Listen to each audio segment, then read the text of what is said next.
We've got a comment here from Raylene that's specifically for I know you. Raylene. Hi, Raylene.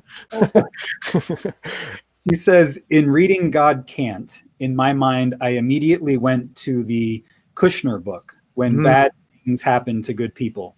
Read it the first time back in 1981 when it was first came out, and have reread it a few times. You've taken this into wonderfully deeper thought. And as I'm reading, I just keep saying yes. Oh, good. Thank you, Raylene. Yeah, there's a lot of similarities between my idea and Rabbi Kushner's, Harold Kushner's ideas. I tried to go a little bit more strongly on the God can't because of God's nature than Kushner did. Sometimes Kushner kind of sounded like a God won't view. And I wanted to be really clear on the can't. But there are so many similarities between the general ideas I'm putting on the table and what Rabbi Kushner put on the table. What is the difference between God won't and God can't? Oh, yeah. Well, to victims, those who are survivors of evil, it's a huge difference. I get letters almost every week from people who've been tortured, who've been abused, people who've been abandoned, and they've heard Christians, well-meaning Christians, well-intentioned people come up to them and say, well, God allowed these things to happen to you. God won't always stop the evil that happens in the world because God has some bigger purpose or is trying to teach you a lesson or whatever. And when you're a survivor, when you're a victim, and you hear someone say, well, God could have stopped that, but chose to allow it. God won't always stop your evil, then that doesn't sound very reassuring. It doesn't sound like a loving creator, because we know that good parents who can stop genuine evil in their kids' life do so. To think that God allowed just doesn't sound satisfying. So I'm willing to take the bolder step to say God simply can't single-handedly prevent evil in the world. I think God calls upon creation to join in the work to overcome evil, but God can't single-handedly prevent it. Debbie says God can't is much more affirming than God won't. I agree. I like that a lot.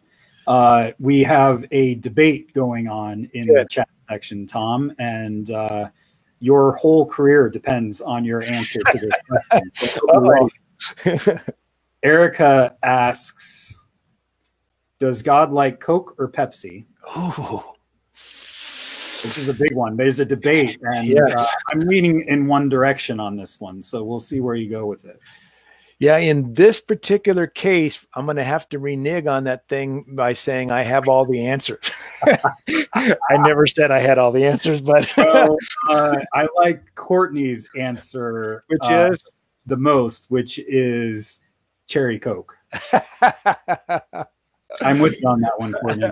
Emily has this to say. So, Tom, this should have been so obvious to you. If God is Team Pepsi, I'm turning atheist. Nicely done, Emily. Nicely done. I have always thought that Pepsi was the underdog in this. Me too. Yeah, I agree. I've always thought that God is on the side of the underdog. Good point. Oh, I hadn't thought of it like that. Emily, I don't know. I don't know. Then again, you know, RC Cola is really oppressed, and God, oh yes, oppressor. So I like how you went the third way with that, RC Cola. That's done, Tom. That's good. Oh, that's good. Scott says, I was raised Roman Catholic, have since become very non-religious. That's I would like to talk with Scott about what it means to be non-religious. Do you like there's religious and spiritual.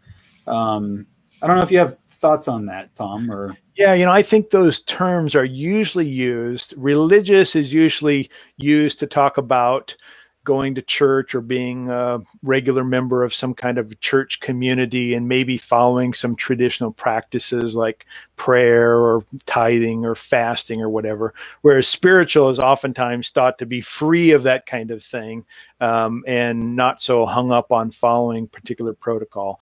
Yeah. I think, you know, how you define the words just varies. But a lot of people from Catholic backgrounds like to call themselves spiritual because they've they've got some baggage with some of the things that they have in their Catholic tradition.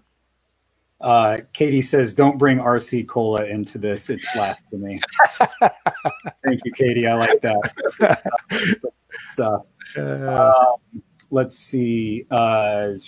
Katie says, as I work with students and people who have faced trauma, I appreciate this so much and share it with them as hope. I'm sure you get that.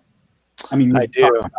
Emails and stuff that you get. Yeah, just this last week, I got a Facebook message from a counselor, a therapist in Florida, who's linked to a fairly conservative Christian denomination, but who just found the ideas in God Can't so helpful as she works with people who are enduring trauma from past abuse or suffering of some sort.